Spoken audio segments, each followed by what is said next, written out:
দেড় দশক পর ঢাকা ইসলামাবাদ পররাষ্ট্র সচিব পর্যায়ে বৈঠক আজ। সরকারের প্রতিনিধি দলের সঙ্গে আলোচনায় বসবেন মার্কিন 2 উপ সহকারী মন্ত্রীও। আন্দোলনের রাতে ঢাকা পলিটেকনিকের অধ্যক্ষ প্রত্যাহার, প্রজ্ঞাপন জারি। 6 দফা দাবি আদায়ে আজ রেলপথ ব্লকেটের ঘোষণা শিক্ষার্থীদের। যে লাইন দিয়ে পানি আসে, পানি মনে করেন দুর্গন্ধ, পানির ভিতরে কেচ্ছার মতন ছোট ছোট লাল পোকা হয়। বস্তার পানিতে মিলছে পোকা ময়লা, নগরবাসীর ভোগান্তি চরমে। প্রশাসনের কাছে বারবার ধর্ণা দিয়েও মিলছে না প্রতিকার। ট্যাঙ্ক পরিষ্কার না করা এমন দশা, দাবি কর্তৃপক্ষের। 500 মেট্রিক টন কেমিক্যাল ও 300 কন্টেনার বিপজ্জনক পণ্য নিয়ে ঝুঁকিতে চট্টগ্রাম বন্দর। নানা জটিলতায় সংকট কাটছেই না, দুর্ঘটনা এড়াতে কঠোর হওয়ার ঘোষণা। এবং দক্ষিণের বাণিজ্যে আশা জাগাচ্ছে মোংলা বন্দর। এবার চীনের বিনিয়োগে নতুন সম্ভাবনার হাতছানি। উন্নয়ন প্রকল্প বাস্তবায়ন হলে বাড়বে সক্ষমতা ও আমদানি রফতানি।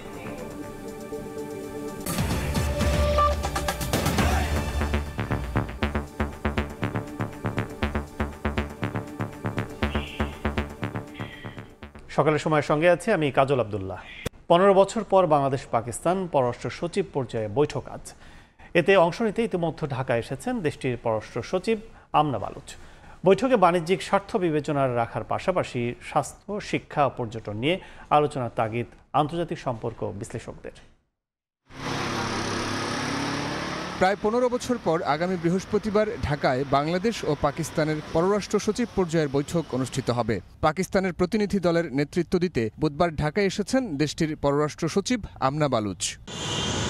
পররাষ্ট্র মন্ত্রণালয় সূত্রে জানা গেছে, দ্বিপাক্ষিক বৈঠকে পারস্পরিক স্বার্থ নিয়ে আলোচনা করবে দুই দেশ।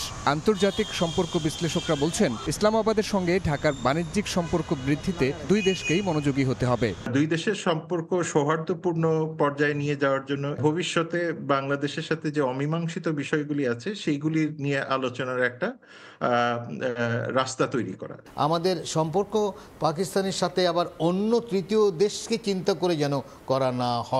সবসময় সম্পর্ক করতে হবে বাংলাদেশ কেন্দ্রিক, যে আমার জনগণ লাভ করছে কিনা। তাদের মতে আলোচনা হতে পারে 71-এর অমীমাংসিত বিষয়গুলো নিয়েও। 71-এর অ্যাসেট নিয়ে কিন্তু এখনো সমাধান হয়নি।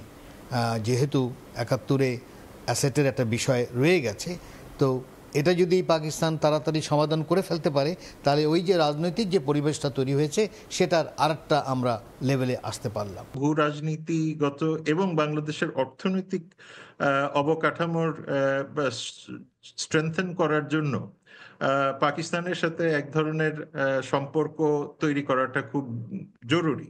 পাকিস্তানের উপপ্রধানমন্ত্রী এবং পররাষ্ট্রমন্ত্রী ইসহাক দার চলতি মাসের শেষের দিকে ঢাকা সফর করবেন বলে জানা গেছে।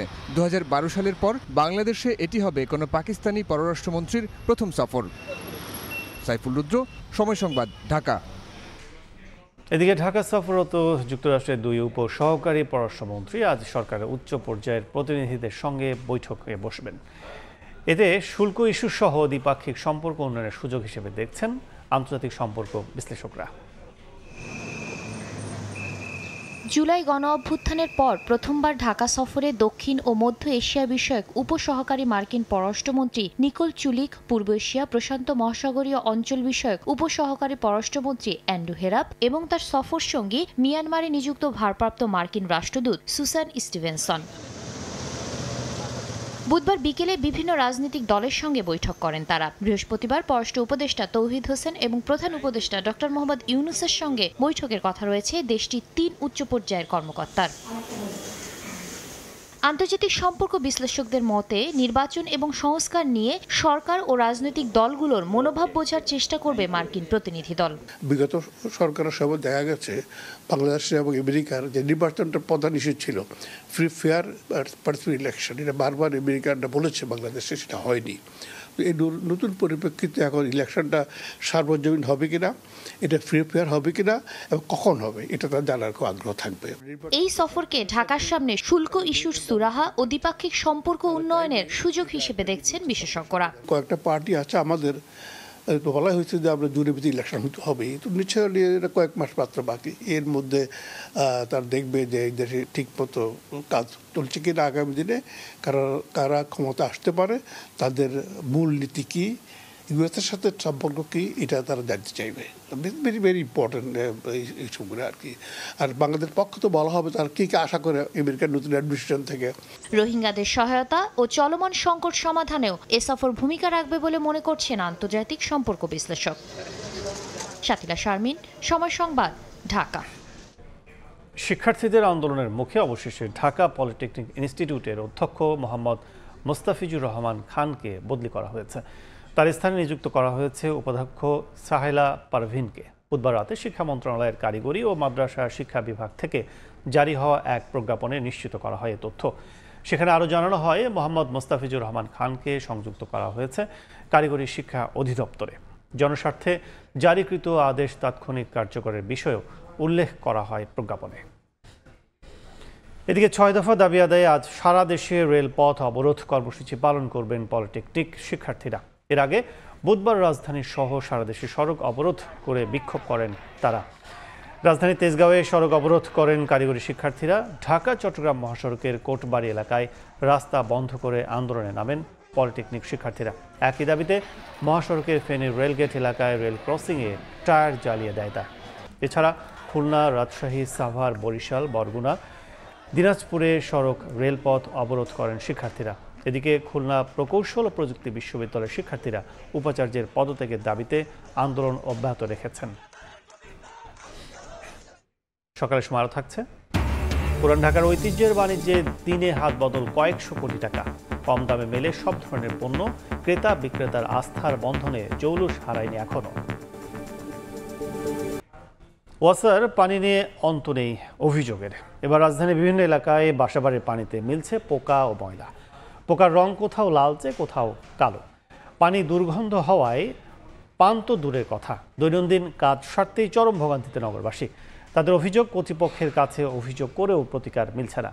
দুর্গন্ধ স্বীকার করলেও পোকা ময়লার দায় না নিয়ে ঢাকা ওয়াসার দাবি, পানি সংরক্ষণাগার ও বাসার ছাদের ট্যাঙ্ক পরিষ্কার না করায় এমন দশা।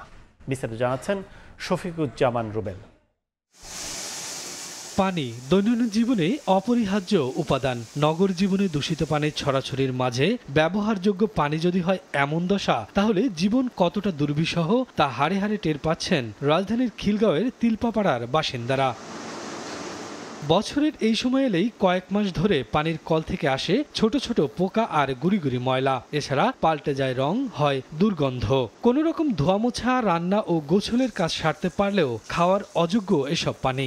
যেই লাইন দিয়ে পানি আসে, পানি মনে করেন দুর্গন্ধ, পচা, পানির ভিতরে পোকা। যখন বাচ্চারা গোসল করে তখন দেখলে হচ্ছে যে যাদের অ্যালার্জি আছে, যেমন আমার অ্যালার্জি আছে, আমারও সমস্যা হয়। যেখানে যেখানে আমরা কল টিউবওয়েলে প্রতিটা জায়গায় জায়গায় আপনার পোকা আসে। শুধু খিলগাঁও নয়, এমন অভিযোগ মগবাজার, কল্যাণপুর, বনশ্রী, বাড্ডা, মুগদা, যাত্রাবাড়ি সহ রাজধানীর বিভিন্ন এলাকার বাসিন্দাদের। সরেজমিনে ঘুরে মেলে অভিযোগের সত্যতা। তবে অনেক এলাকায় পোকামাকড় দেখা না গেলেও আসছে দুর্গন্ধযুক্ত ময়লা পানি, যার ব্যবহারে নানা সমস্যার সম্মুখীন হচ্ছেন ব্যবহারকারীরা। লাল রঙের পোকা, ছোট ছোট, এটা আসলে ব্যবহার করা অযোগ্য। পানির ভিতরে কেচ্ছার মতন ছোট ছোট লাল পোকা হয়। এ বিষয়ে পানি সরবরাহ ও পয়ঃনিষ্কাশন কর্তৃপক্ষ ওয়াসার এই কর্মকর্তা দুর্গন্ধের বিষয়টি স্বীকার করলেও পোকামাকড়ের জন্য দায়ী করছেন বাড়ির সংরক্ষণাগার ও বাসার ছাদের ট্যাঙ্কের অপরিচ্ছন্নতাকে। ঢাকা ওয়াসা তো নেভার স্লিপস, ঘুমায় না। কেন? আপনি দেখেন রাতভর গাড়িতেই পানি দেয়। আমাদের রিজার্ভারে পড়ার আগে আমাদের লাইনের পানিটা টেস্ট করে দেখে, সেখানে কিন্তু আমরা কোনো পোকা পাই না। কিন্তু রিজার্ভারে দেখা যায় পোকা থাকে। আন্ডারগ্রাউন্ড বলেন, ওভারগ্রাউন্ড, দুইটাই দেখি আমরা পোকা। স্পেশালি এপ্রিল মাসের দিকে এই ইন্ডাস্ট্রিগুলো তাদের ওয়েস্টগুলো ছাড়ে, সেই জন্য অ্যামোনিয়া হাই হলে এই অ্যামোনিয়াটা আমাদের সরাইতে একটু হয়, কিন্তু হেলথ হ্যাজার্ড না। তবে বেশিরভাগ বাড়িওয়ালা বলছেন পানি সংরক্ষণাগার ও ছাদের ট্যাঙ্ক পরিষ্কার করলেও মিলছে না সুফল। আমরা মনে করতাম যে আমাদের ট্যাঙ্কিতে মনে হয় পোকা হয়, পরিষ্কার করি না। এখন পরিষ্কার করার পরেও পানি ছাড়লেও পোকা আসে। রানী পানি ময়লা, কিন্তু টাঙ্কি দিকে তো সুন্দর হয়, টাকা সাফ করি না, পানিটা আসে ময়লা পানি, ছাড়লে পানি ময়লা, গোলা পানি আসে। এই অবস্থায় সংশ্লিষ্টদের দায়সারা বক্তব্য না দিয়ে কার্যকর সমাধানের পথ খোঁজার আহ্বান নগরবাসীর। শফিকুজ্জামান রুবেল, সময় সংবাদ, ঢাকা। অগ্নিঝুঁকি এড়ানোর পাশাপাশি নিরাপত্তা নিশ্চিতে আমদানি করা কেমিক্যাল এবং ডেঞ্জারার কার্গোর ক্ষেত্রে কঠোর অবস্থানে যাচ্ছে চট্টগ্রাম বন্দর কর্তৃপক্ষ। বিপজ্জনক সব ধরনের পণ্য যেমন জাহাজ থেকে নামানোর সঙ্গে সঙ্গেই ডেলিভারি নিতে হবে, তেমনি ট্যারিফও বাড়ানো হচ্ছে। বর্তমানে চট্টগ্রাম বন্দরে 500 মেট্রিক টন কেমিক্যাল এবং বিপজ্জনক পণ্যবাহী 300 কন্টেনারের অবস্থান রয়েছে। সাগর টিপুর ক্যামেরায় বিস্তারিত জানাচ্ছেন কমল দে। চট্টগ্রাম বন্দরে শুধুমাত্র পিসেরেই 400 মেট্রিক টন ওজনের 1006 প্যাকেজ কেমিক্যাল ও বিপজ্জনক মালামাল রয়েছে বলে উল্লেখ করা হয়েছে বন্দরের এক চিঠিতে। এর মধ্যে দীর্ঘদিনের পুরাতন ও ধ্বংসযোগ্য কেমিক্যাল এবং ডেঞ্জারাস কার্গোর পরিমাণ 59 মেট্রিক টন ওজনের 196 প্যাকেজ। পরে থাকা এসব পণ্য নিলামের পাশাপাশি নতুনভাবে আমদানি করা ডেঞ্জারাস কার্গো দ্রুত ডেলিভারি করতে কঠোর অবস্থানে যাচ্ছে বন্দর কর্তৃপক্ষ। কার্গো ভেদে টাইম এমনভাবে সেট করা হয়েছে যাতে দ্রুত আপনার এখান থেকে বের হয়ে যায়, কোনো আইটেম আপনার এসে এখানে আননেসেসারি আপনার পড়ে থাকবে না। শুধুই যে পিসাইডে ডেঞ্জারাস কার্গো রয়েছে তা কিন্তু নয়, বন্দরে বিভিন্ন ইয়ার্ডে বিপজ্জনক পণ্য বোঝাই 286 টিওএস কন্টেনার রয়েছে। এর মধ্যে জরাজীর্ণ অবস্থায় রয়েছে আরও অন্তত 40টি কন্টেনার। এমনকি দীর্ঘদিনের পুরাতন বেশ কিছু কন্টেনার ছিদ্র হয়ে কেমিক্যালও বাইরে ছড়িয়ে পড়ার সংখ্যা সৃষ্টি হয়েছে। এটা যখন ডেস্ট্রাকশন করেন আমি কিন্তু না কনসার্নি থেকে যে আমার যে ড্যামারেজের টাকা সেই টাকাও পাচ্ছি না, না কেউ আমাদেরকে কোনো টাকা দিচ্ছে না, আলটিমেটলি পুরোটাই আমাদের লস। এই অবস্থায় দুর্ঘটনার ঝুঁকি এড়াতে ডেঞ্জারাস কার্গো ট্যারিফ বাড়ানোর পরিকল্পনা নিয়েছে চট্টগ্রাম বন্দর কর্তৃপক্ষ। যেগুলা আমাদের এখানে ঝুঁকির কারণ হয়ে দাঁড়ায় সেগুলোর ক্ষেত্রে মানে যেই বৃদ্ধি আছে সেটার থেকে হয়তো 100 to 150% বেশি। তবে ডেঞ্জারাস কার্গোর ক্ষেত্রে কড়াকড়ি নিয়ে কিছুটা সংকটের মুখে পড়েছে মেইল লাইন অপারেটর প্রতিষ্ঠানগুলো। বিশেষ করে আমদানিকারকরা কেমিক্যাল কিংবা ডেঞ্জারাস কার্গো ছাড় করাতে বিলম্ব করলে মেইল লাইন অপারেটরদেরকে নানামুখী জটিলতায় পড়তে হচ্ছে বলে অভিযোগ উঠেছে। কনসার্নি কখন মালগুলো ক্লিয়ার করে নিয়ে যাবে এটা তার বিষয়, আমরা আমাদের দিক থেকে শুধুমাত্র তাদেরকে পুশ করে এক্সপিডাইট করার জন্য বলতে পারি। অবশ্য গত বছরের শেষ 2 মাসে 59 কন্টেনার বোঝাই কেমিক্যাল এবং বিপজ্জনক পণ্য ধ্বংস করেছে চট্টগ্রাম কাস্টম হাউস। এর মধ্যে 15 থেকে 20 বছরের পুরানো কেমিক্যালও ছিল। দুর্ঘটনার পাশাপাশি অগ্নি ঝুঁকি এড়াতে বন্দরের ইয়ার্ডে এ ধরনের কেমিক্যালবাহী কন্টেনার কিংবা ডেঞ্জারাস কার্গো রাখার পক্ষপাতী নয় কর্তৃপক্ষ। আর তাই আমদানি হওয়া এ ধরনের ডেঞ্জারাস কার্গো কেমিক্যাল দ্রুত খালাসের সিদ্ধান্ত জানিয়ে দিয়েছে বন্দর কর্তৃপক্ষ। চট্টগ্রাম বন্দর থেকে কমল দে, সময় সংবাদ। চীনের ঋণ সহায়তায় মোংলা বন্দরের উন্নয়নে নতুন প্রকল্প হাতে নেওয়া হয়েছে। মোংলা বন্দরের সুবিধাদির সম্প্রসারণ ও উন্নয়ন শীর্ষক প্রকল্পের অধীনে এরই মধ্যে G2G ভিত্তিক চুক্তি সম্পন্ন হয়েছে। নানা সীমাবদ্ধতা থাকা বন্দরটিতে এসব প্রকল্প ঘিরে নতুন অর্থনৈতিক সম্ভাবনা তৈরি হয়েছে। হাসান মাহমুদকে সঙ্গে নিয়ে আবদুল্লাহ আল মামুন রুবেলের প্রতিবেদন, ছবি তুলেছেন নিয়ামুল হোসেন কোচি। রাজধানীর সঙ্গে সহজ যোগাযোগ মাধ্যমের কারণে গত 2 বছরের বেশি সময় ধরে মোংলা বন্দর ঘিরে আগ্রহ বাড়ছে আমদানি রফতানিকারক ব্যবসায়ীদের। তবে জেটি সংকট, নদীর গভীরতা কম থাকা, আধুনিক অবকাঠামোর অভাব সহ রয়েছে নানা সীমাবদ্ধতা। বড় আকারে জাহাজ না আনতে পারি, বেশি মাল আনতে না পারলে আমাদের কস্টিং এফেক্টিভ হবে না, কস্ট এফেক্টিভ না হলে কেউ এদিকে ইন্টারেস্টেড হবে না। এসব সীমাবদ্ধতা বিবেচনায় নিয়ে এবার বন্দরের উন্নয়নে বড় ধরনের প্রকল্প হাতে নিয়েছে কর্তৃপক্ষ। মোংলা বন্দরের সুবিধাদির সম্প্রসারণ ও আধুনিকায়ন শীর্ষক 4068 কোটি টাকা ব্যয়ের এ প্রকল্প বাস্তবায়ন হতে যাচ্ছে, যার মধ্যে 3592 কোটি টাকা ঋণ সহায়তা দেবে চীন। বাকি টাকা পাওয়া যাবে সরকারি বরাদ্দে। চায়না সিভিল ইঞ্জিনিয়ারিং কনস্ট্রাকশন কর্পোরেশনের সঙ্গে চুক্তি স্বাক্ষর হয় গত 25 মার্চ। 2028 সালে প্রকল্পটির মেয়াদ শেষ হওয়ার কথা রয়েছে।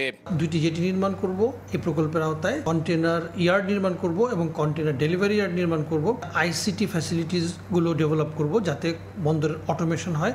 এসব প্রকল্প বাস্তবায়ন হলে বন্দরের সক্ষমতা ও আমদানি রফতানি বৃদ্ধি পাবে বলে আশা ব্যবসায়ীদের। আর চীনের এ বিনিয়োগকে দুই দেশের মধ্যে অর্থনৈতিক ও বাণিজ্যিক সম্পর্ক নতুন উচ্চতায় নিয়ে যাবে মত অর্থনীতিবিদদের। জাতীয় স্বার্থ এবং সর্বোপরি আমাদের কিছু ব্যবসায়ীদের স্বার্থ রক্ষা পায়, তাহলে এই মোংলা বন্দর আরও বেশি উন্নতি সাধন হবে, ব্যবসায়ীরা আগ্রহী হবে, সুযোগ বাড়বে, যত অপশন বাড়বে, আমাদের যত ডোনার আমাদের প্রতি সহায়তা বাড়িয়ে দিবে, তো এটা আমাদের জন্য ভালো। দাতা সদস্য আমাদের দিকে বিনিয়োগের হাত বাড়িয়ে দেয়, এটা নিঃসন্দেহে ভালো। সুন্দরবনের কোল ঘেঁষে পশুর নদীর পূর্ব তীরে 1950 সালে মোংলা বন্দর প্রতিষ্ঠিত হয়। বর্তমানে বন্দরের 5টি জেটিতে 22টি নোঙর পয়েন্টে একসঙ্গে 47টি জাহাজ ভিড়তে পারে। শুধু নতুন এই প্রকল্প নয়, ৬,০০০ কোটি টাকা ব্যয়ে upgradation of Mongla port, inner bar dredging, অসম্পূর্ণ 2টি জেটি নির্মাণ সহ অন্তত 8টি প্রকল্প চলমান আছে মোংলা বন্দরে। যেসব প্রকল্প ঘিরে নতুন করে অর্থনৈতিক সম্ভাবনা দেখা দিয়েছে এই অঞ্চলে, যে সম্ভাবনা কাজে লাগিয়ে আগামী দিনে সফল উপ আঞ্চলিক সমুদ্র বন্দর হয়ে ওঠাই সংশ্লিষ্টদের লক্ষ্য। আব্দুল্লাহ আল মামুন রুবেল, সময় সংবাদ, মোংলা। আজ শেষ হচ্ছে বাংলাদেশকে দেয়া ঋণের চতুর্থ ও পঞ্চম কিস্তি অর্থ ছাড়ের আগে আইএমএফ দলের বাংলাদেশ সফরের আদ্যপান্ত তুলে ধরতে দুপুরে বাংলাদেশ ব্যাংকে করা হবে সংবাদ সম্মেলন। অর্থ উপদেষ্টা জানিয়েছেন, মোটা দাগে বাজেটের আকার ও ঘাটতি, রাজস্ব আয় বৃদ্ধি, বাজার ভিত্তিক মুদ্রা বিনিময় হার নিশ্চিত করা সহ ব্যাংক খাতের সংস্কারের দিকে বেশি নজর সংস্থাটির। সফরকারীদের সুপারিশে জুনে মিলতে পারে অর্থনীতিকে টেকসই করতে আইএমএফের দেয়া শর্ত দ্রুত বাস্তবায়নের তাগিদ দিচ্ছেন ব্যবসায়ী নেতা ও অর্থনীতিবিদরা। বাজার ভিত্তিক মুদ্রা বিনিময় হার ও রাজস্ব আদায় বাড়তে দেয়া শর্ত পূরণে সন্তুষ্ট হতে পারেনি আইএমএফ। এতে আটকে যায় চতুর্থ কিস্তির ঋণ ছাড়। গেল 5 এপ্রিল ঢাকা সফরে এসেছে সংস্থাটির প্রতিনিধি দল। খতিয়ে দেখেছে তাদের দেয়া শর্ত পালনের অগ্রগতি। ওরা বাংলাদেশে ইকোনমি বলেছে মোটামুটি এখন things are stable, things are moving to the right direction, কিন্তু এই রিভিউর পর একটু দেখবে। ওরা বলছে উই আর স্যাটিসফাইড যে বাংলাদেশ ইকোনমি এখন তো স্টেবল আছে আর কি। এবার সফর জুড়ে বাজেটের আকার ও ঘাটতি, রাজস্ব আদায় বৃদ্ধি, বাজার ভিত্তিক মুদ্রা বিনিময় হার নিশ্চিত করা সহ ব্যাংক খাতের সংস্কারের দিকে বেশি নজর ছিল সংস্থাটির। আশাবাদী ওরা বলছে আমরা দেখবো, যাওয়ার পর তো আমি এপ্রিলে যাব 19 তারিখে, তারপরে আমরা ওরা মে জুনের দিকে মিটিং হলে তখন আমরা এই রিভিউর উপরেই তাদের রেকমেন্ডেশনটা হবে। আইএমএফ এর চাপানো নির্দেশনা অপ্রত্যাশিত নয়, বরং ভেঙে পড়া অর্থনীতিকে টেকসই করতে দরকার যত দ্রুত সম্ভব তাদের দেয়া শর্ত পূরণ করা। আইএমএফ আপনার তাদের যে প্যাকেজটা, সেই প্যাকেজটা নিয়ে এসছে একটাই কারণ যে এখানে যেটুকু চাপ তৈরি হয়েছে সেই চাপটার মধ্যে ফরেন এক্সচেঞ্জ রিজার্ভ থেকে শুরু করে ফরেন কারেন্সির যে রেট থেকে শুরু করে আমাদের সামষ্টিক অর্থনীতির যে সূচকগুলো আছে সেখানে যদি একটা স্টেবিলিটি আমরা মেনটেন করতে পারি, তাহলে এটা এই স্টেবিলিটিটা মেনটেন করলে আবার দেখা যাচ্ছে কি সব কিছু আবার অনট্র্যাক থেকে উপরের দিকে যেতে শুরু করবে।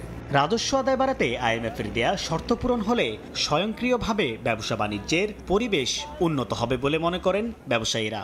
ফিউমিগেশনটা যদি বাদ দেওয়া যায়, পোর্ট ম্যানেজমেন্ট যদি আপনার এখানে যদি একটু ফোকাস দেয় যে আমাদের মালগুলো আসলে তাড়াতাড়ি ছাড়িয়ে ঢাকাতে চলে আসলো, বা আমাদের আইসিডি পর্যন্ত অনেকে ইম্পোর্ট নেয়, হ্যাঁ, যেমন ধরেন চিটাং থেকে আইসিডিতে তাড়াতাড়ি মালটা চলে আসলো, ভিয়েতনামে যেন আপনার এই জিনিসগুলো খুব তাড়াতাড়ি হয়ে যায়। এখানে কিন্তু ধরেন ডিউটি ফ্রি মাল আসলেও কিন্তু ওটা ছাড়াতেও কিন্তু একটা টাইম লাগে, এই টাইমটাকে কিন্তু কমিয়ে আনতে হবে। 470 কোটি মার্কিন ডলারের ঋণ চুক্তির পর 2023 সালের ফেব্রুয়ারিতে প্রথম কিস্তিতে 47 কোটি 62 লাখ ডলার, ডিসেম্বরে দ্বিতীয় কিস্তিতে 68 কোটি 20 লাখ ডলার ও গত বছর জুনে তৃতীয় কিস্তিতে 115 কোটি ডলার ছাড় করেছে আইএমএফ। সাইফুল ইসলাম, সময় সংবাদ, ঢাকা। দেশের ভোগ্যপণ্য বাজারে বড় একটি অংশ নিয়ন্ত্রণ হয় পুরান ঢাকা থেকে। শত শত বছর আগে সেই গোড়াপত্তন থেকে সমান ব্যস্ততা চোখে পড়ে মৌলভীবাজার, শ্যামবাজার সহ পুরান ঢাকার বাজারগুলোতে। আরব্য ধাঁচ থেকে সরে এলেও এখনও কাপড়ের বড় ব্যবসা কেন্দ্র হিসেবে জৌলুস ধরে রেখেছে বুড়িগঙ্গা পাড়ের ইসলামপুর। ব্যবসায়িক লেনদেনে যেমন হিসেব রাখা হয় খাতা কলমে, তেমনি সর্বোচ্চ গুরুত্ব দেওয়া হয় প্রতিশ্রুতি রক্ষায়। শাহিনুর রহমান, সাইফুল ইসলাম ও মোবারক শুভর ক্যামেরায় ইয়ানুর সিফাতের রিপোর্ট।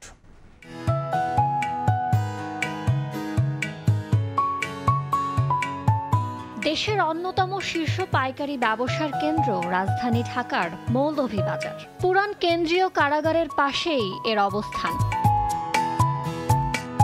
এই ভোগ্যপণ্যের বাজারের গোড়াপত্তন হয় 200 বছর আগে। প্রতিদিন প্রায় 50,000 লোকের সমাগম হয় এখানে, আর হাত বদল হয় কয়েকশো কোটি টাকার পণ্য। সময়ের ব্যবধানে চালের ব্যবসা বাবুবাজার বাদামতলিতে, পেঁয়াজ, রসুন ও আদা শ্যামবাজারে, আর রহমতগঞ্জে সরে গেছে এখানকার ডালের ব্যবসা। তবে ভোজ্য তেল, চিনি, মশলা ও গুঁড়ো দুধের ব্যবসার জৌলুস এখনো ধরে রেখেছে ঢাকার ব্যস্ততম এই বাজার। আমি 12 বছর বয়সে এখানে মৌলভীবাজার আসছি, তো আগে ছিল টিনের ঘর, অনেক মৌলভীবাজারের ব্যবসা কমেনি। এই ব্যবসার লগে জড়িত প্রায় 50-60 বছর। সর্বোপরি পুরো বাংলাদেশ। মৌলভীবাজারের পাশেই চকবাজার। মুঘল আমলে গোড়াপত্তন হওয়া চকবাজারের ইফতারি পণ্যের খ্যাতি দেশ জুড়ে। সর্বদা ব্যস্ত সময় পাড়ি দিয়ে চলা এই বাজারটি সারা দেশে পাইকারি ব্যবসায়ীদের কাছে পরিণত হয়েছে এক নির্ভরযোগ্য স্থানে। ঢাকা শহর তো বটেই, এখান থেকে দেশের বিভিন্ন অঞ্চলে চলে যায় প্রসাধনী, ইমিটেশনের গয়না, খেলনা সহ নানা পণ্য। সারা বাংলাদেশে সব জায়গায় খেলনাগুলো যায়। আগে যেমন চানার থেকে অধিকাংশ আসতো, বাংলাদেশে বড় বড় ফ্যাক্টরি হয়ে গেছে। সম্পর্ক ভালো হইলে কিছু পাড়াই নগদ, কিছু বাকি দেই।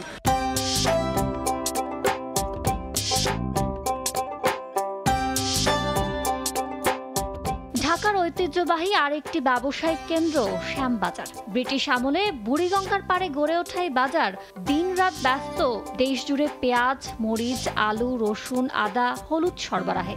আগে এক সময় সারা বাংলাদেশে যেত, কিন্তু এখন অন্য অন্য জায়গায় আরো থাকার কারণে দূরের ডিস্ট্রিক্টে একটু কম যায়। বাপ চাচারা তাদের থেকেই ব্যবসাটা এখন পর্যন্ত আসছে। লাভটা কম হইলেও মানে সেলটা বেশি হয়।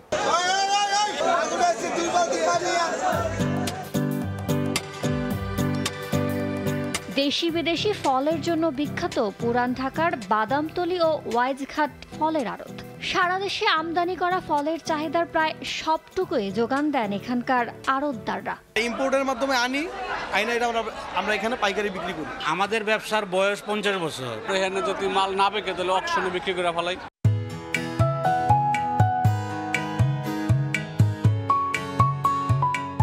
400 বছরের পুরনো ঢাকায় এখনো একই আমেজ নিয়ে টিকে আছে যে কয়েকটি স্থান। এর মধ্যে অন্যতম ইসলামপুর। আরব্য ধাঁচের বাজার থেকে পরিণত হয়েছে কাপড়ের এক বিশাল ব্যবসায়িক কেন্দ্রবিন্দুতে। আমাদের ইসলামপুর থেকে সমস্ত বাংলাদেশে এগুলো পাইকারি সেল করা হয়। কেউ চেকে নেয়, কেউ নগদে নেয়। ব্যবসা যতদিন থাকবে বিশ্বাসটা এটা করতেই হবে। প্যান্ট শার্টের পিস মূলত কিনি এবং খুচরা বেশি।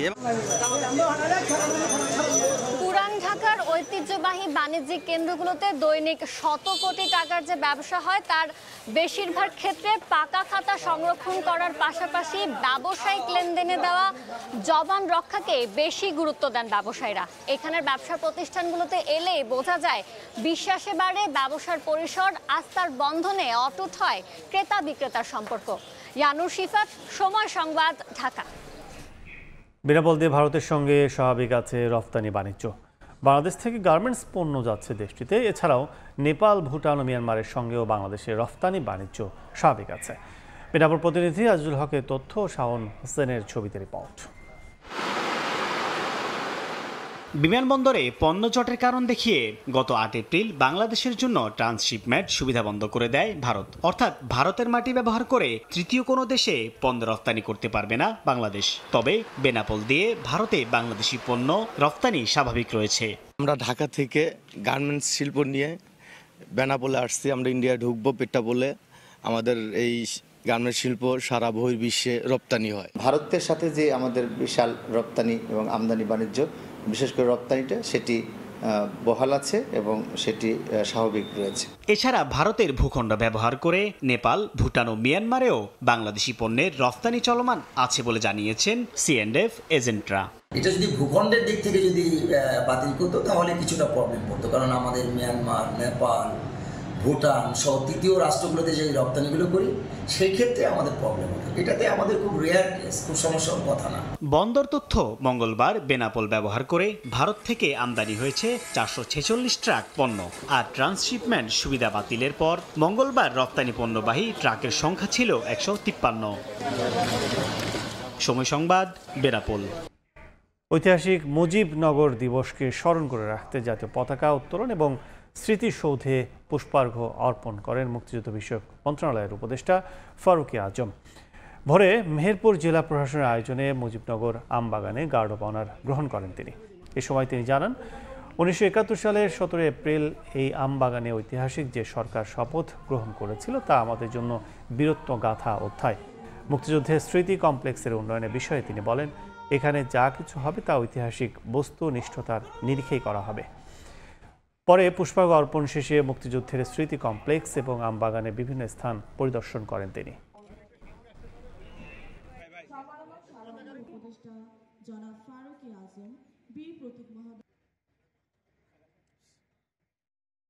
আমরা মনে করি যে জাতির ইতিহাস কোনো কিছু আরোপণ ছাড়া যেন আমরা সবাই মিলে যেন সম্মিলিতভাবে উদযাপন করতে পারি। এটা আমাদের মুক্তিযুদ্ধকে সুসংগঠিত করেছে, মুক্তিযুদ্ধকে পরিচালিত করেছে এবং আন্তর্জাতিক বিশ্বের সাথেও সংযোগ স্থাপন করেছে। কি পর্যায়ে ক্ষতিগ্রস্ত হয়েছে নিশ্চয়ই এটা পুনর্নির্মাণ হবে, কারণ জাতির ইতিহাস তো অমোচনীয় থাকা উচিত। খুলনায় উদ্বেগজনক হারে বাড়ছে এইডস রোগী। এক সপ্তাহে নতুন করে আক্রান্ত হয়েছেন 11 জন। এর আগে গত 5 মাস বিভাগে মোট আক্রান্ত 31 জন, মৃত্যু হয়েছে 9 জনের। বিশেষজ্ঞরা বলছেন সচেতনতার অভাব ও নিয়মিত পরীক্ষা না করানোই এইডস রোগী বাড়ছে। আব্দুল হালিমের ছবিতে বিল্লাল হোসেন সজলের রিপোর্ট। যেখানে সমাজ এখনো এইচআইভি নিয়ে সংকোচে ভুগছে, সেখানে বাস্তবতা বলছে এই রোগ ছড়িয়ে পড়ছে নীরবে নিঃশব্দে। খুলনা মেডিকেল কলেজ হাসপাতালের অ্যান্টি রেক্টোভাইরাল থেরাপি বা এআরটি সেন্টার বিভাগের 10 জেলার মানুষ এখানেই আসেন এইচআইভি পরীক্ষার জন্য। গত 5 মাসে এই সেন্টার থেকে 31 জনের দেহে শনাক্ত হয়েছে এইডসের জীবাণু। আর এ মাসের শেষ 7 কর্মদিবসেই নতুন করে আক্রান্ত হয়েছেন 11 জন। 20 থেকে 30 এই বয়সটাই বেশি। যৌনকর্মী কিংবা হোটেলে, বিভিন্ন আবাসিক হোটেলে যায়, সেটাও আছে। খুলনা মেডিকেল কলেজ হাসপাতালের এআরটি সেন্টারের পরিসংখ্যান আরও ভয়াবহ চিত্র তুলে ধরেছে। গেল 4 বছরে প্রায় 4000 নারী ও পুরুষের রক্ত পরীক্ষায় এইচআইভি পজিটিভ শনাক্ত হয়েছে 249 জন, যার মধ্যে 72 জন প্রাণ হারিয়েছেন। আর গত 5 মাসেই মারা গেছেন 9 জন। তাদের সচেতন না করি, তারা কিন্তু শুধুমাত্র এই এইচআইভি না, এইচআইভির সাথে সংশ্লিষ্ট আরও যে অন্যান্য রোগগুলো আছে, যেমন গনোরিয়া, এইচবিসিজি, এইচসিভি, এই ভাইরাসগুলো কিন্তু কন্টাক্ট হয়ে যাচ্ছে। বিভাগে এইডস আক্রান্ত রোগীর সংখ্যা যেভাবে বাড়ছে তা জনস্বাস্থ্য বিশেষজ্ঞদেরও ভাবিয়ে তুলছে। সচেতনতার অভাব, সামাজিক ভীতি এবং নিয়মিত টেস্ট না করানোই এই বৃদ্ধির পেছনে বড় কারণ বলে মনে করেন তারা। অনেক রোগীরা দেখা যাচ্ছে যে তারা পরিবারকে বলতে চাচ্ছে না, গোপনে চিকিৎসাটা নিতে চাচ্ছে। 1 মাস 2 মাস ট্রিটমেন্ট নেওয়ার পরে ডিসকন্টিনিউ করে। তাদেরকে আমরা আসলে ফোনেও টেস্ট করতে পারি না। নিজেরা জানবো, অন্যকে জানাবো, সবাইকে জানাবো। জানানোর মাধ্যমে এবং সমাজে যদি আমরা সচেতনতা তৈরি করি, তাহলে এইডস এটা নির্মূল করা সম্ভব।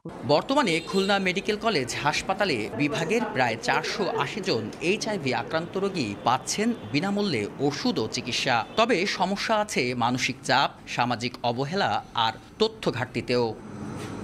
এইডস নিয়ে এখনও সমাজে প্রচুর ভুল ধারণা রয়েছে। তবে সময় মতো পরীক্ষা, চিকিৎসা গ্রহণ ও সচেতন আচরণই হতে পারে এই সংক্রমণ প্রতিরোধের মূল চাবিকাঠি। বিল্লাল হোসেন সজল, সময় সংবাদ, খুলনা।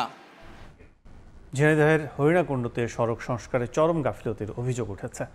6.5 কিলোমিটার সড়কে 22টি বৈদ্যুতিক খুঁটি রেখে করা হয়েছে সংস্কার কাজ। এতে প্রতিনিয়ত দুর্ঘটনার ঝুঁকিতে রয়েছেন যান চালক, পথচারীরা। স্থানীয়দের অভিযোগ, এমন অব্যবস্থাপনার জন্য দায়ী ঠিকাদার প্রতিষ্ঠান ও এলজিইডি কর্তৃপক্ষ। তবে এলজিইডি দুষছে পল্লী বিদ্যুৎ সমিতিকে। লোটাস রহমান সোহাগের রিপোর্ট।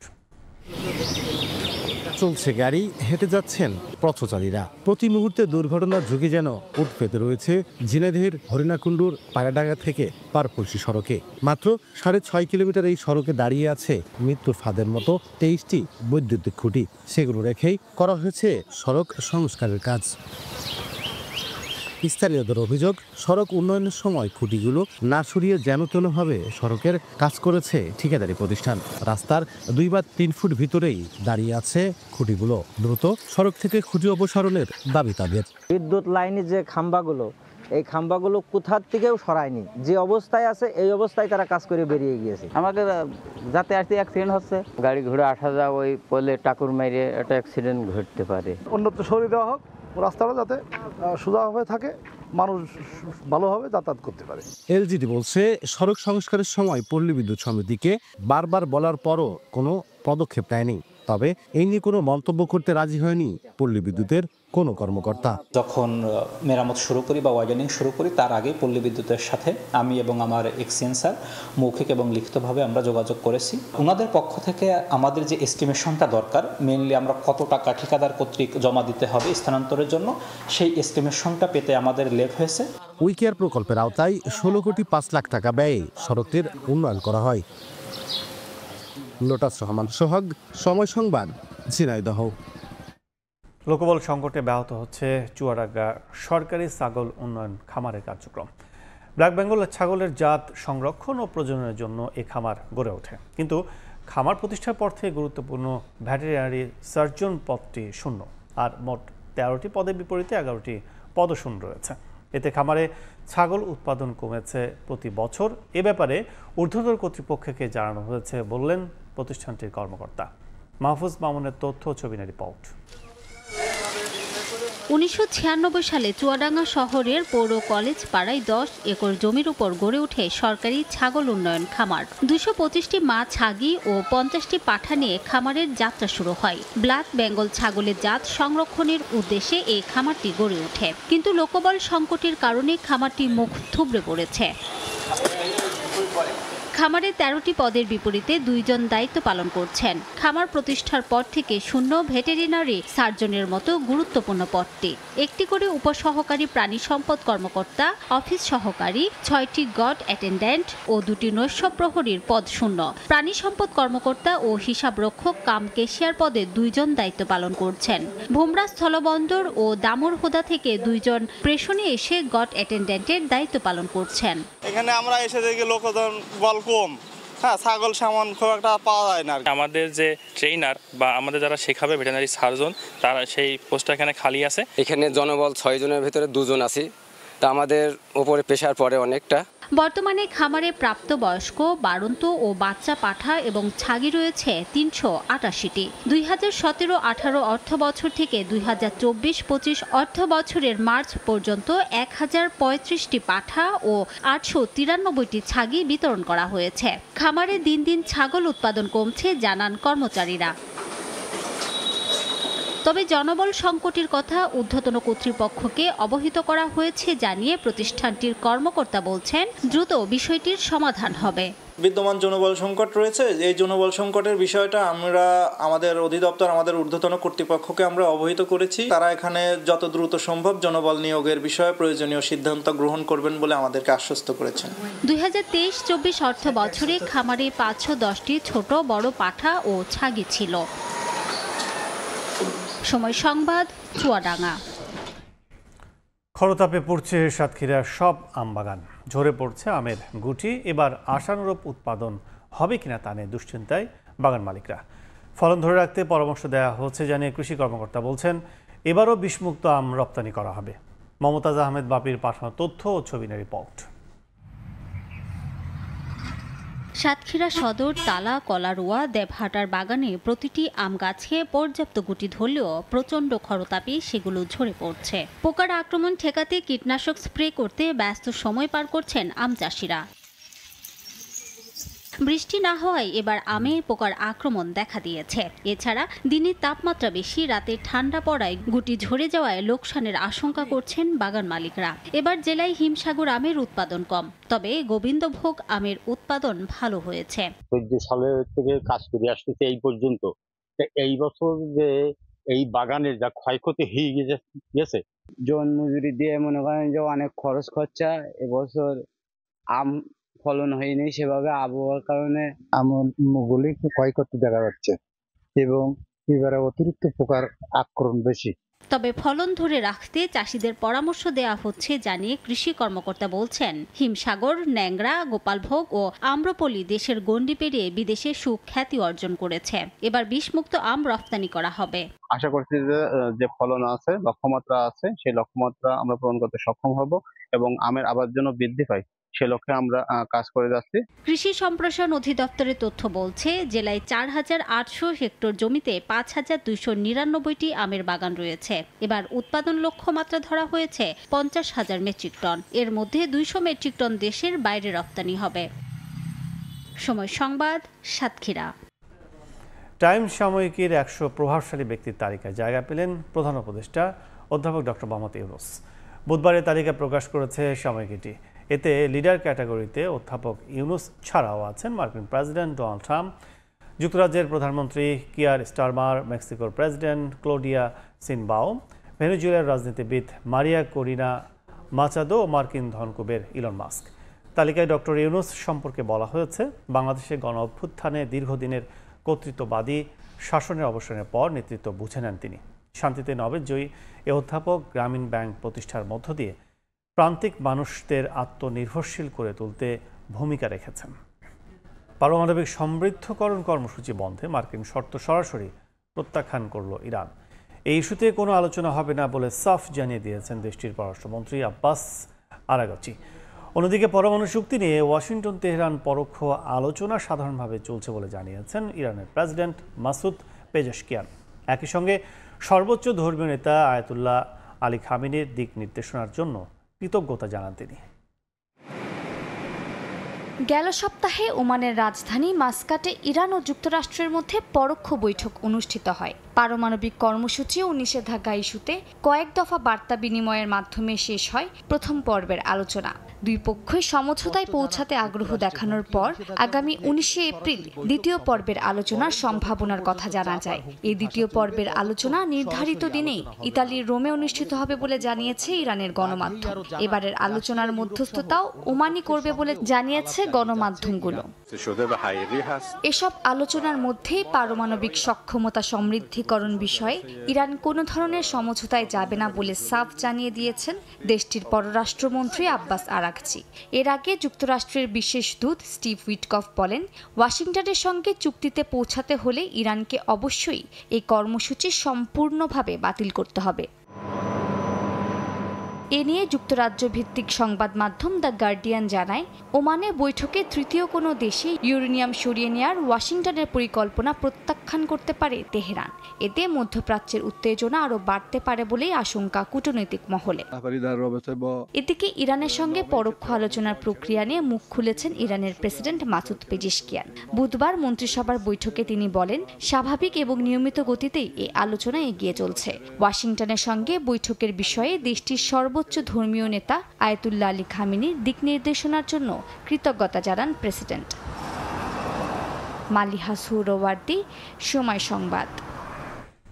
চীনা পণ্যের ওপর শুল্ক বাড়িয়ে 245% করার ঘোষণা দিয়েছেন ডোনাল্ড ট্রাম্প।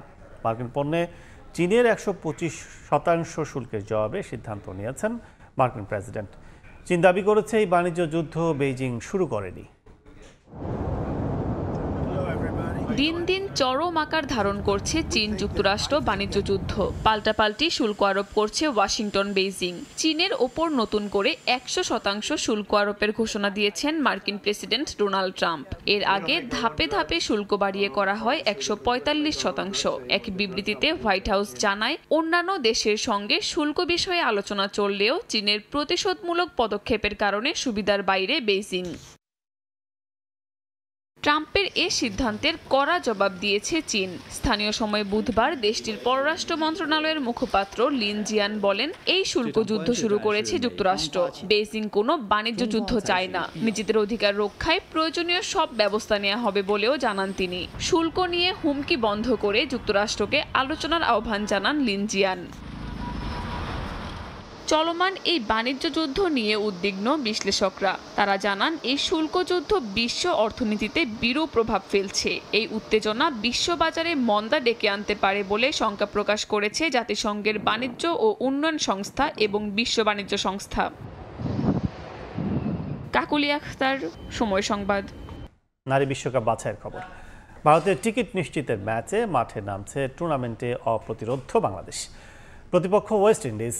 গেল জানুয়ারিতেই যাদের বিপক্ষে সিরিজ হেরে সরাসরি বিশ্বকাপ খেলার স্বপ্ন ভেঙেছিল টাইগ্রেসদের, এ ম্যাচ তাই সুমনা ঋতুদের কাছে প্রতিশোধেরও। বিগ ম্যাচের আগে দলকে নির্ভর করছে ব্যাটারদের ফর্ম, তবে ক্যাচ মিস নিয়ে কিছুটা দুশ্চিন্তা আছে কোচের। লাহোরে ম্যাচ শুরু আজ সকাল 10:30টায়। জানুয়ারি থেকে এপ্রিল একই সমীকরণ, সেই একই প্রতিপক্ষ। জিততেই হবে, জেতা উচিত যদি মিলতে হয় বিশ্বকাপের টিকিট। সেবার সেন্ট কিটস অ্যান্ড নেভিসের সমীকরণ ছিল ওয়েস্ট ইন্ডিজের বিপক্ষে 3 ম্যাচে পেতে হবে 3 পয়েন্ট, তবে 2 ওয়ানডে হারে টাইগ্রেসদের খেলতে হচ্ছে বাছাই পর্বে। অবশ্য সেখানে বাংলার জয়িতাদের দাপট 3-on-3। 6 দলের টুর্নামেন্টে এখন পর্যন্ত 3 ম্যাচে 6 পয়েন্ট ঝুলিতে। ভারত বিশ্বকাপে জায়গা করে নিতে মোটে চাই আর একটা জয়। হিসেবটা এমন নয়, ক্যারিবিয়ান নারীদের বিপক্ষে এই ম্যাচে পা হরকালে আর সুযোগ থাকবে না। সেক্ষেত্রে জিততেই হবে পাকিস্তানের বিপক্ষে শেষ ম্যাচে। তবে ওসব সমীকরণের মার প্যাচে যেতে চায় না বাংলাদেশ। লাহোরে এই ম্যাচ জিতেই করতে চায় উৎসব। বোলিংও বিশ্বকাপ বাঁচিয়ে টাইব্রেকারের আধিপত্য। শুরুতে ব্রেক থ্রু এনে দিচ্ছেন পেসার মারুফা। নাহিদা সুমনাদের স্পিন বিশ্বের নীল প্রতিপক্ষ। সব মিলিয়ে বোলিং আর ব্যাটিং এই দুই বিভাগে আপাতত খুঁত নেই, কিন্তু তাই বলে পুরোপুরি নির্ভর নয় বাংলাদেশ। দুশ্চিন্তার নাম ফিল্ডিং। এ যেমন সবশেষ স্কটল্যান্ডের বিপক্ষে ম্যাচে হাত ফসকেছে হালি খানের ক্যাচ। স্কটিশ নারীদের 107 রানে 7 উইকেট তুলে নেওয়ার পরেও কিছুটা টিমে তালের ফিল্ডিংয়ে শেষ পর্যন্ত ম্যাচে হয়েছে হাড্ডাহাড্ডি লড়াই। তাই তো এই বিভাগে উন্নতির কোনো বিকল্প নাই। টানা ম্যাচ থাকায় ম্যাচটির আগের দিন বিশ্রামে ছিল বাংলাদেশ। অন্যদিকে মূল পর্বে জায়গা করে নেওয়ার সম্ভাবনা ফিকে হলেও একটা সুযোগ আছে ক্যারিবিয়ান নারীদের, আর সেটা জিততেই হবে শেষ দুটো ম্যাচ। বলাই বাহুল্য তারাও দিতে চাইবে মরণ কামড়। ম্যাচটা যে তাই কঠিন হতে যাচ্ছে টাইগ্রিসদের জন্য তা তো আর বলার অপেক্ষাই রাখে না। মাহবুব ইমন, সময় সংবাদ। সকালের সময় শীর্ষ সংবাদগুলো জানিয়ে দিচ্ছে আরেকবার। 1.5 দশক পর ঢাকা ইসলামাবাদ পররাষ্ট্র সচিব পর্যায়ে বৈঠক আজ। সরকারের প্রতিনিধি দলের সঙ্গে আলোচনায় বসবেন মার্কিন 2 উপসহকারী মন্ত্রীও। যে লাইন দিয়ে পানি আসে, পানি মনে করেন দুর্গন্ধ, পানির ভিতরে কেচ্ছার মতন ছোট ছোট লাল পোকা হয়। ওয়াসার পানিতে মিলছে পোকা ময়লা। নগরবাসীর ভোগান্তি চরমে। প্রশাসনের কাছে বারবার ধর্ণা দিয়েও মিলছে না প্রতিকার। ট্যাঙ্ক পরিষ্কার না করায় এমন দশা, দাবি কর্তৃপক্ষের।